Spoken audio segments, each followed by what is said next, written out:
Hello, everybody. Welcome to the latest edition of The Pulse with BP. I'm your host, Billy Parvatam, folks. I'm so excited today to be joined by Mr. Stan Cotten, the longtime voice of the Wake Forest Deacons. He's been there for 24 years, since 1996, so I guess 25 years, depending on how you look at it. Stan, thank you Yeah, so much for joining me today.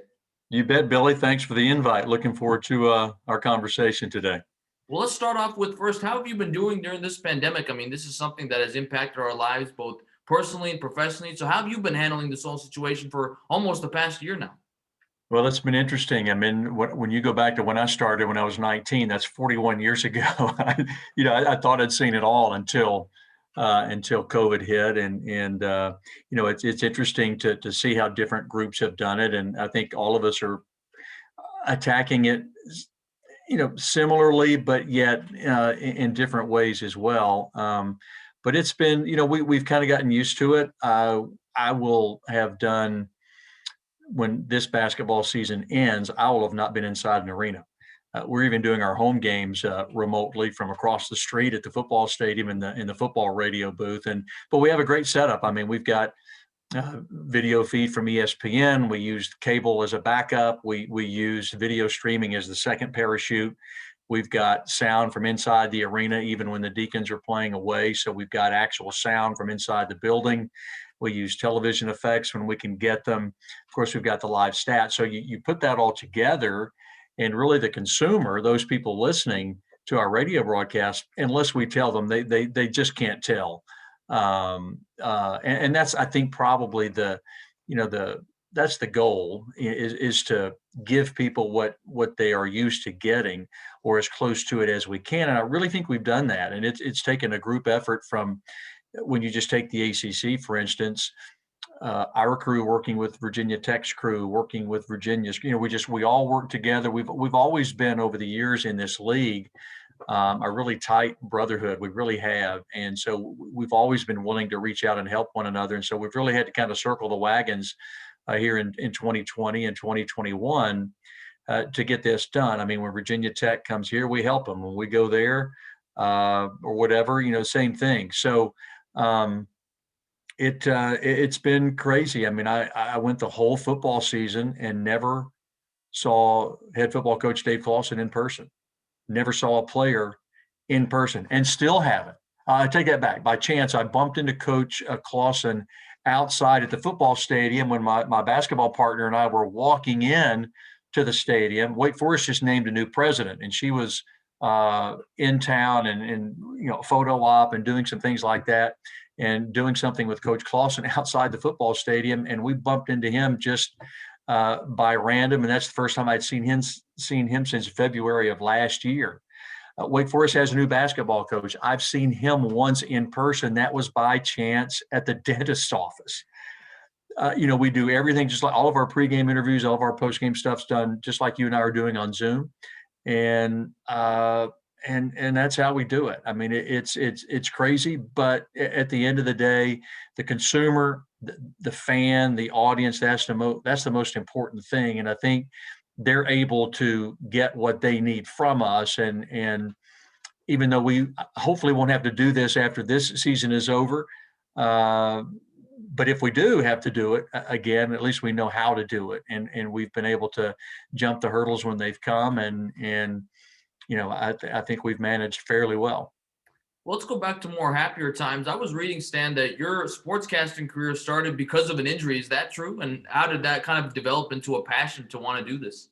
Yeah, I mean, I was not, as a kid, I didn't sit around and dream of being a broadcaster. That just, I was an athlete, and I wanted to play ball as long as I could, and was a decent high school football player. And a buddy of mine, for instance, we grew up together and played together, and he ended up playing for the Dallas Cowboys for 15 years. You can probably see behind me, I've been a Cowboy fan since I was probably 6 or 7, and I'm not 6 or 7 anymore. It's been a long time. But we used to sit and talk about playing for the Cowboys as kids. And so I wanted to play football as long as I could. But toward the end of my high school career, and I was a heavily recruited player, quarterback on our team, and I was going to get a chance to play somewhere. And that's what I really wanted to do. But I started having some ACL issues, had a couple of injuries in the span of about 13 months. And back in the mid 1970s, when you did that, you were lucky to get out with your legs. So luckily did that. But then it was kind of like, okay, you're not an athlete anymore. Now what? Had designs early on med school. Both my college roommates are physicians today. But probably my high school coach more than anyone knew how badly I loved sports, kind of pushed me towards sportscasting. And honestly, growing up, I listened to games all the time. Used to listen to the Atlanta Braves at night. Always listened to the Tennessee games. I grew up in Knoxville, Tennessee, and was a big Tennessee fan. Went to Tennessee. Um, Listened to the long time voice of the Vols, John Ward, the late John Ward. And so, and he kind of, a lot of people ask me, well, is he kind of the one who made you want to get into sportscasting? I said, no, he made me want to play. I remember as a kid listening to him, he made me want to, go outside and get in the yard and act like he was talking about me. Right. So, but when I got into sportscasting, I thought to myself, wow, I've spent years and years and years and years listening to this guy who I think is the best to ever do it, still do to this day. And so it's like, maybe I could do that, and so I got into it. And once I did my first game, I was hooked. Once I did my first college football game as a 19-year-old, I was hooked and been doing it for 41 years. So yeah, it's not what I initially set out to do. I've kind of taken the circuitous route to get here, but it sure beats the heck out of working. I'll tell you that. For sure. And you mentioned you were a alumni of the University of Tennessee, and your first two stops before Wake Forest were Carson Newman University and Marshall University. I believe you also did some local TV as well. But at Carson Newman and Marshall, they won a couple of championships. You were behind the mic for some memorable moments. I mean, what was it like to experience those two things at those two different stops? Yeah, Carson Newman was an interesting place. It's about 30 minutes from Knoxville. And my high school coach moved on from our high school to Carson Newman, where he had played as a college football player. Back then, it was NAIA Division I. It's Division II now. But so once I started going to Tennessee just to be a regular student, football career over, and got involved with radio as a student. He got the job at Carson and said, look, you're into sportscasting now. Why don't on the weekends you come up here and call our games in the fall? So I jumped on that. And as I told you a moment ago, once I did my first one, it was like, this is really cool. And if I can, make a living doing this in basketball and whatever baseball, then I'm all in. So it started at Carson Newman. I did their games for 12 years. We won 5 national championships when I was there, and then woke up one day, and it wasn't that I wasn't happy and fulfilled at Carson Newman. I was working with terrific people whom I really respected. I was close to home. I actually still lived in Knoxville. As I said, it was a short commute, so was close to my family. But I woke up one day and said, you know what, maybe, is there something else out there? We could just kind of test the waters and see, and got the opportunity to go to Marshall. Didn't know anything about Marshall really, but got to Marshall in the fall of 1992, and lo and behold, they won the national title at the 1AA level my first year. And Billy Donovan, coaching in the NBA now. After a couple of years at Marshall, I was there for 4, but after the second year, Billy Donovan came. So I got to know Billy really well, and his incredible staff. And Jim Donnan, who left Marshall and went to Georgia for a number of years, was the football coach at Marshall. So it was a great place to be for the best years of my life. And then in 96, 97, I got the chance to come to Wake Forest and been here ever since. So 25 years this fall, this season. It's been a great ride. Being a part of the ACC has been a whole lot of fun, and small place, but a big heart, a lot of good teams over the years. And, football is going pretty good right now. Basketball, hopefully on the way back. And, but that's what's great about, sportscasting. You just never know. Once the red light goes on, they throw the ball up, what you're going to see. So it's been a fun ride, and who knows, what we're going to see tomorrow. And like you mentioned, you've been at Wake Forest now for 25 years. If I'm not mistaken, Stan, you overlapped at least 1 year with Tim Duncan, if I'm not mistaken. I mean, what was it like to cover him? And do you have any great stories you can share about? I mean, did you know back then that he had the potential to be arguably the greatest power forward of all time? Probably not to that extent. We all knew Tim Duncan was a great player, and you're right. That's an easy marker for me. My first year was his last year at Wake Forest, and without question, we all knew he was one of, if not the best player in the college game at the time, and you just figured he would be a really good pro. But now, I don't think many of us could foresee the kind of NBA career that he had. Now, I really don't have any Tim Duncan stories in that. Tim, and I've been around him a fair amount of times since he left Wake, and he is exactly the same person today as he was when he left. It's with Tim, it's really not about him. It's about others. He really is a very humble person, not much ego at all. And that's kind of hard to believe for someone that's achieved what he has in the game of basketball. But that's just who Tim Duncan was. I mean, he really didn't like to do pregame interviews, as I recall, or postgame interviews. He would do them if you asked him, but I mean, he got it. I mean, he knew the deal, but he would rather you talk to a teammate. He would rather you talk to someone else other than him. So he was not one that demanded the spotlight or craved the spotlight, but certainly when you put him under the spotlight, he performed and was just an incredible player to watch, and hasn't been around Wake Forest a whole lot. He's done an awful lot of work back in his native Virgin Islands, and actually working on a little project with his brother right now.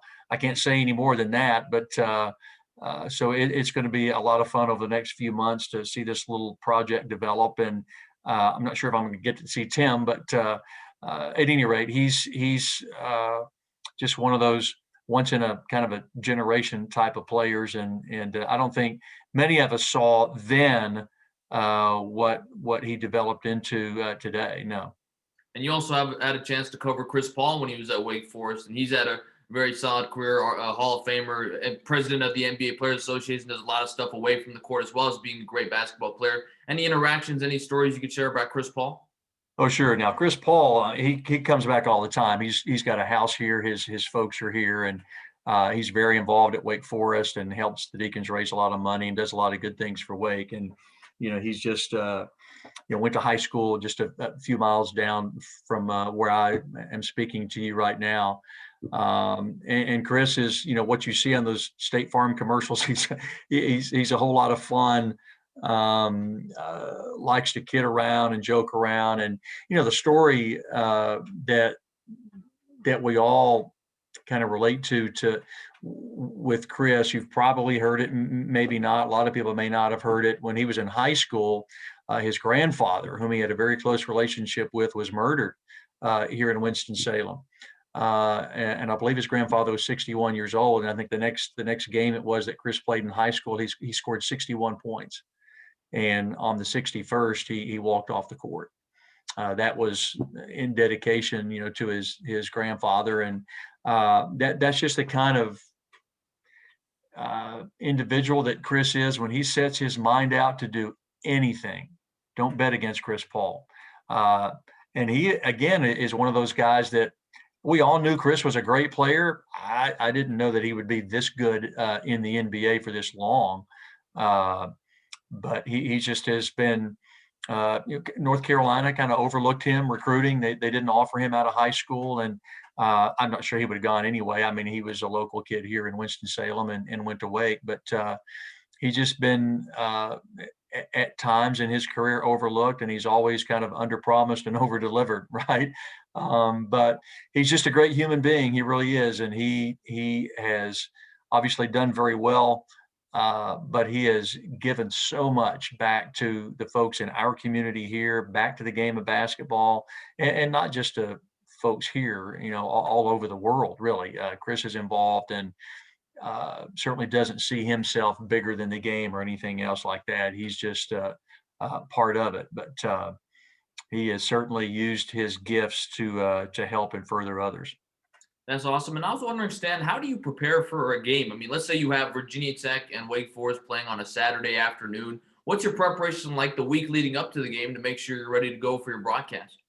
Yeah, well, let's take football for example. I mean, I firmly believe that the broadcast is playtime. That's fun time. Work is over at that point. If you haven't done the work prior to the game, then you're going to be in trouble.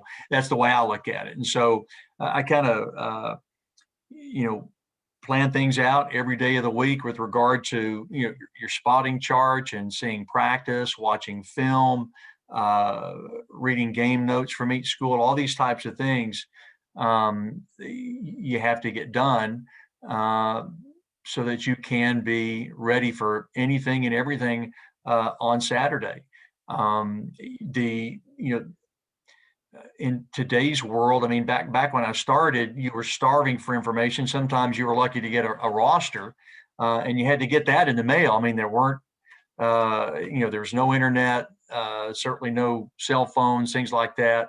But nowadays, part of the big process is sifting through all of the information that you have to find what is going to be useful in the broadcast. And then you boil that down to what you can get on your charts. I don't have a whole lot of stuff taped up on the walls or anything. I've got my broadcast charts, and what's on those is pretty much what you're going to get. And what I try to do after each game is listen to the broadcast with my charts and go and look and see what kinds of information I'm using regularly and what information I'm not. So it helps me pare down that chart a little bit and maybe add to some of the stuff that I like to use. And so it's been a process for me, for 4 decades now, and it's ongoing. You refine it every week, quite honestly, if you do the work. But it's not something where you can start on Thursday to get ready for a Saturday game. I mean, it starts a lot of times after you come home. It's like a professional golfer who finishes his round and goes right to the putting green or right to the practice tee. Sometimes you come home and if I'm playing Virginia Tech next weekend and maybe Notre Dame this weekend and it's a noon kick, I might get home in the evening and watch a Virginia Tech game, right? Just watch it like a fan the next day, get my charts ready, then watch another Virginia Tech game that I've recorded from previous weeks and look at my charts as I watch the game, so that when I see a certain player, a certain formation, a certain reverse, any kind of, you've seen it before. It's not the first time you've seen it. So things like that don't surprise you. And that's why you go to practice as much as you can, or as much as I can, because you see things that you may see on Saturday. If you see a triple reverse pass in practice, you don't tell anyone about it. I mean, that's part of the deal. That's family information, and you don't let that out until the broadcast happens. And then you can say, what, after that play happens, I saw that on Tuesday. And so they're just all different kinds of ways to do it, Billy. But I'm a firm believer in there's something to do every single day of the week to get ready for your broadcast on Saturday or whenever it happens to be. That's awesome. And you obviously call both football and basketball for Wake Forest. I was wondering, what are some of your favorite stadiums in both sports to travel to? I mean, the ACC has got a lot of great different venues. Are there any that stick out to you? Wow, it's most of them. I don't think there's a bad place, honestly, that we've gone to, and I'm not just pandering. Lane Stadium in Blacksburg is awfully nice now. When that place is rocking, it's one of the great venues in all of college football. And what I like about it there is you're really, really high, and you feel like you're just right on top of the playing field. And that's similarly why I like going to Cameron Indoor Stadium in basketball. You're in a catwalk there. You're not down on the court. Then you're literally kind of hanging out over the court. You got a great vantage point. Nobody's in your way. Nobody's coming up from behind you and things like that. So in the early days at Tennessee, when I was a student, the old building that Tennessee played in basketball was set up that way with a catwalk. So I used to go up there when I was working at a nearby radio station and stand behind the Tennessee broadcast crew in the catwalk, hanging out over the court at the old Stokely Athletic Center. So when I go to Cameron Indoor, it's kind of a throwback for me. It feels like, the old home place. So, Clemson's a great place to go in football. They've got great tradition there. The Smith Center in basketball is always a neat place to go. And, quite honestly, Little John Coliseum at Clemson in basketball has become a better place, I think, and one that I like to go to. So, I can't honestly think of a place I don't enjoy going anymore. Almost every place we've gone to over the years, I've been here so long now, they've gone through upgrades and things like that. So people in the ACC do things well, and the buildings are terrific. The stadiums are nice, and we've got great places to do what we do. And your home stadium. I mean, I've heard from other broadcasters that Wake Forest's stadium is often undersold in terms of one of the great vantage points to do a game. Yeah, it's not the biggest stadium in the world, but the McCreary Tower, which is not that old, is absolutely fantastic. The networks love to come do games here. They've got everything they need. The sight lines are terrific, and it is a really nice place. If you've seen some of if you've watched the ACC network and you've seen some of the football promos, they've got probably a drone flyover of Wake's stadium. It's one of the prettier shots in that little video. So yeah, we've got a great place here. And I wanted to ask you, Stan, as a college football broadcaster, do you think the game lacks parity? Because, it seems like, especially since the implementation of the college football playoff, you've got the Clemsons, you've got the Alabamas, you got the Ohio States, maybe you sprinkle in another team or two there, but you really feel like it's only a couple teams that legitimately have a shot to win a national championship. But then you've got prestigious programs like a Wake Forest, like Virginia Tech, haven't been able to break through. Do you think that's a problem in college football? Is there a solution for it? Or are you of the mindset that, look, Clemson, Alabama, they recruit the best players. It's up to the other schools to be able to recruit so that they can ultimately knock them off? It's been that way for a long time. The rich get richer, and it is somewhat cyclical. I mean, Clemson and Alabama are kind of the kings of the hill right now, but you go back over the years, and you're typically, you've got the Penn State, Nebraska, all those types of schools have had their time. Tennessee had its time way back in the day, but the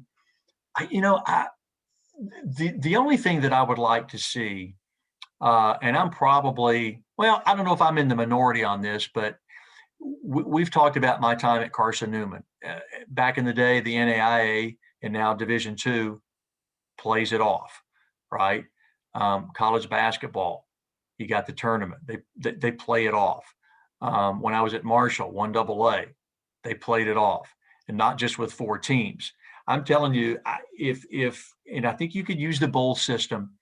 I think in college football now, if you had, and I don't know that you stop at 8, a multiple team playoff, I think it would make the NCAA tournament look silly. I think the television revenue would be over the top. I think the excitement that would build would be, I've been a part of football playoffs at 2 different institutions, and I just see across the country what it's like. I mean, look at FCS right now. In our part of the world, Appalachian State, back in the, was, and I just really think that would help help the game of college football. I do. I think it's been proven on all kinds of different levels that it can be done. That you're not going to, the guys can get their schoolwork done. I mean,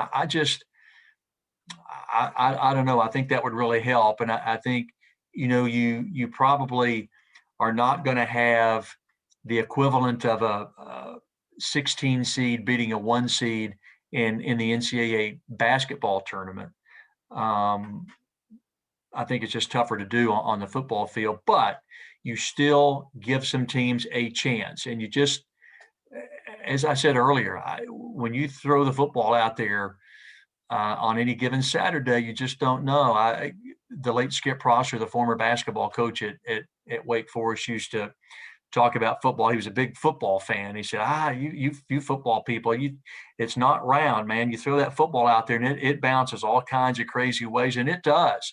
And when you get into a playoff situation and maybe you have a Central Florida playing in Alabama, where Alabama is a huge favorite.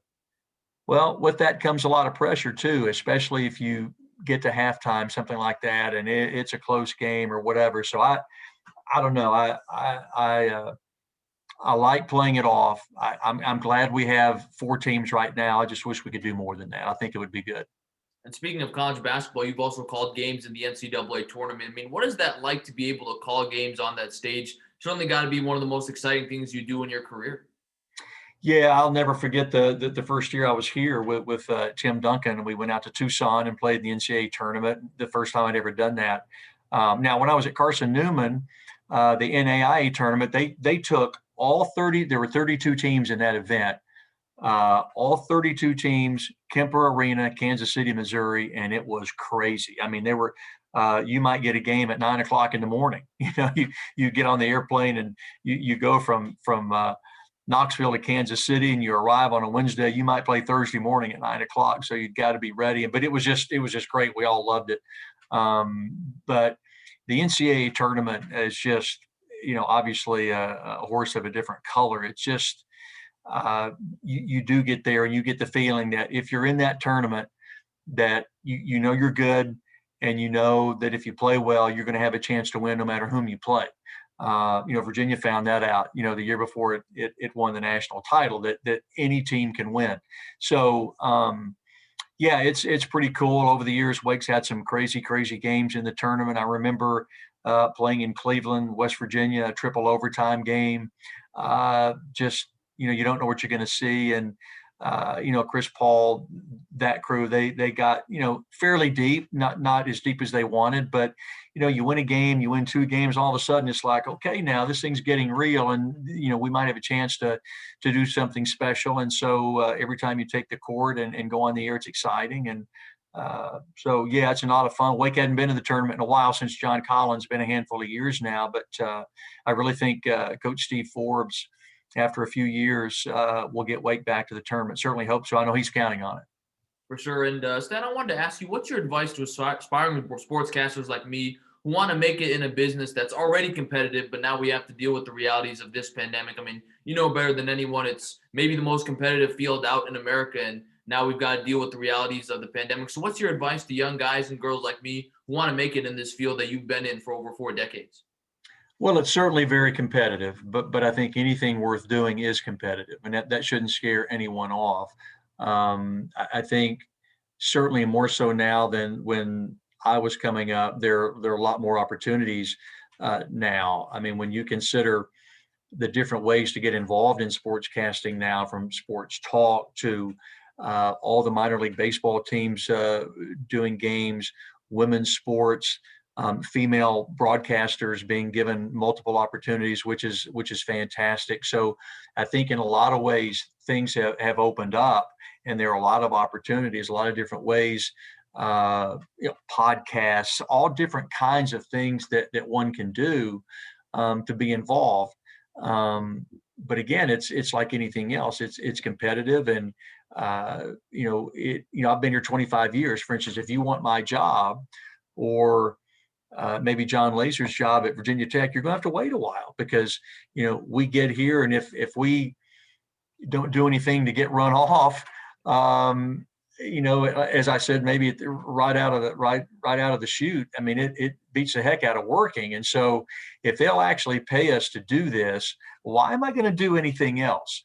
And so it may take a while to get to a certain level, but look, it's worth it. I mean, I did Carson Newman games for 12 years. And then I went to Marshall and was there for 4 years. So I worked as a play-by-play announcer for 16 years before I got to the ACC. Now, I had a great opportunity to start as a 19-year-old, and I was ahead of a lot of my buddies in college who were in communications and wanting to do what I did. I got a jump start on them. Very fortunate to have the opportunities that I've had. But I knew that, I'm in this for the long haul. And so I'm willing to pay my dues, if you will, willing to start at a certain level to get to another level. And I think folks need to be careful that, look, you're not going to graduate and all of a sudden be the voice of the Iowa Hawkeyes. Just not generally going to happen. Now, with all the games on television right now, and the different channels and opportunities on TV, and you might get an opportunity earlier now than you might have 20, 30 years ago, for sure. But just be willing to work hard, be willing to turn over a lot of rocks. It's kind of like sales, I think, in a lot of ways. You get a lot of no's before you get a yes, right? But once you get that yes, it kind of propels you to keep going. It's also kind of like playing golf. Whenever I leave the golf course, If I've played poorly, I'm thinking to myself, I can do better than that. I want to play again. Or if I play really, really well, it's like, oh, this is really, really cool. I want to play again. So it kind of gets you either way. And but I would just encourage young men, young women, if you want to do it, do it. Don't shy away from it being competitive. Uh, don't shy away from the fact that we're coming off of a really, really strange year when, for instance, last summer, look, I've been doing this 40 years. I was furloughed last summer. And that was tough to take. I'd never been, quote unquote, unemployed in my life. Now, I knew I was coming back in the fall, or at least you thought you were. Nobody knew what kind of roads we were going to go down with the coronavirus, but just be willing to kind of take it as it comes and work hard and, go the extra mile, do the little things that maybe others aren't willing to do. And you'll get noticed. If you've got ability, you'll get noticed. And also have an open mind with regard to, you might want to be on the air, but you know what? Your talents may be elsewhere. It may be as a producer, maybe as a writer, all different kinds of ways to get involved in sports television, in sports radio, in sports casting in general. You might think you want to go in as a production person and end up being on the air. It can work either way, but have an open mind and don't go in with blinders on. Go in with good peripheral vision and see what's out there. Maybe you'll discover something now that you didn't know existed. That's some great advice, Stan. You've been so gracious with your time. So I have one final question for you. Okay. You've been in this business for over 40 years. You've been at Wake Forest for almost 25. I mean, as you look back on your career, which not might be something you don't do often, but if you ever have a chance to look back, are you pretty content with how your career has played out? Is there anything you wish you could have done? Maybe you could have done this assignment, this event, worked at this network, or all being said, you're pretty content with how your career has played out? I'm very content. I mean, I think I'm where I'm supposed to be. I think our lives direct us that way, and I think my association with Wake Forest fits my personality. We've been able to. I'm a family person. My wife and I have two children that we've raised here in Winston-Salem, and this was a great place to raise a family. I think I've preferred being here compared to a big city. I think Blacksburg would have been a great place to be, similar to Winston-Salem in terms of just kind of a small college town. And so I think for me, this has been the perfect stop for me. And my trip to get here, I'm not sure I would change a thing. I loved everything about being at Carson Newman. I really did. And my 4 years at Marshall are for the best years of my life. I think if you pour yourself into where you are, I think probably it's like anything else, Billy. I think you kind of get out of it what you put into it. And also a word of advice is don't go into a job and already in your head be looking for the next one. Plug yourself in, work as hard as you can, and if you do a good job, opportunities will come. And you know what? You can always say no. You can always say, you know what? I love it here in Huntington, West Virginia. I want to stay here. I love it here in Winston-Salem, North Carolina. I want to stay here because the adage is true. Sometimes the grass isn't always greener, right? On the other side. So I'm not. I love radio. I mean, I've done some television. I do some baseball TV right now, but there's something about the medium of radio that for me, there's something about it. The old statement of radio being the theater of the mind. It's just something about it I enjoy. And I kind of envision folks listening to us as I used to listen to the Braves when I was a kid, a little transistor radio under my covers at night, listening to Hank Aaron hit home runs and listening to Tennessee football and basketball. And I envision, people driving down the road now listening to us and just having the great opportunity to paint a picture for them to bring them closer to the team that they love. I don't have any connections to Wake Forest other than I'm calling their games. I didn't go to school here. I didn't grow up here, but I know the vast majority of folks who listen to us religiously do have a very special connection to their school, to this part of North Carolina. And so they listen to it with all their hearts, and they pour their lives into it. They hang on every word. They'd love to be watching it on TV maybe, or watching it in person, but they can't. And so they tune us in on the radio, and we are all they have. And so I take it seriously. I think it's a wonderful opportunity. And, I'm 60 years old now, and I just can't see myself stopping. It's so much fun. It's as close to playing the game as you'll ever get if you're a former athlete like I was. And so, again, as I've said a number of times with you today, if they'll keep paying me, I'll keep coming back. For sure. Well, I certainly hope you're with Wake Forest to the end of time. Stan, this has been such a pleasure talking to you today, talking about your career, your association with Wake Forest for almost a quarter century. Thank you so much for your time. I can't tell you how much I enjoyed it today. You bet, Billy. Thank you. That's Stan Cotten, the longtime voice of the Wake Forest Demon Deacons, also a University of Tennessee alum as well. This has been the latest edition of The Post with BP. Thanks so much, everybody, for joining us, and we'll see you next time.